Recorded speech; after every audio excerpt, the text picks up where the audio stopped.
প্রিয় দর্শক, আসসালামু আলাইকুম। দর্শক, আপনাদের প্রীতি ও শুভেচ্ছা জানিয়ে শুরু করছি আমাদের আজকের প্রতিবেদন। তো দর্শক, আজকে আমরা এক অসহায় মেয়ের গল্প তুলে ধরব, যার নাম হচ্ছে মারজানা। মারজানা দেশের বাড়ি সিলেট। তো তার ছোট একটা ভাই আছে আর মা আছে।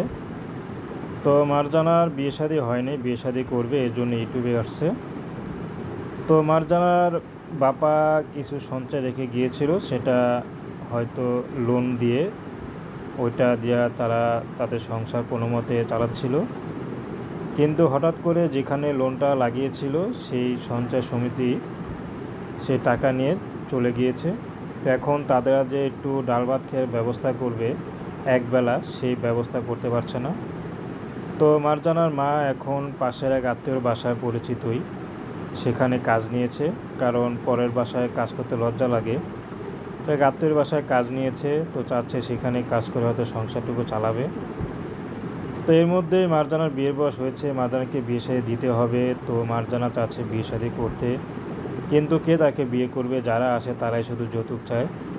তো এখন মারজানা ইউটিউব এসেছেন, যদি ভালো একটা মানুষ পায়, সে বিবাহিত হোক বা বয়স্ক হোক, যেমনই হোক, যদি মারজানাকে সুখে দুঃখে তার কষ্টটা বুঝে তার পাশে থাকে সারা জীবন, তাহলে মারজানা তাকে বিয়ে করবে। তো দর্শক, প্রেম ভালোবাসা, সাহায্য সহযোগিতা, বিয়ে শাদী করা একান্ত আপনাদের ব্যক্তিগত ব্যাপার। আসুন আমরা ৫ ওয়াক্ত নামাজ পড়ি, সর্বদা দেশের সেবা করি। আসসালামু আলাইকুম।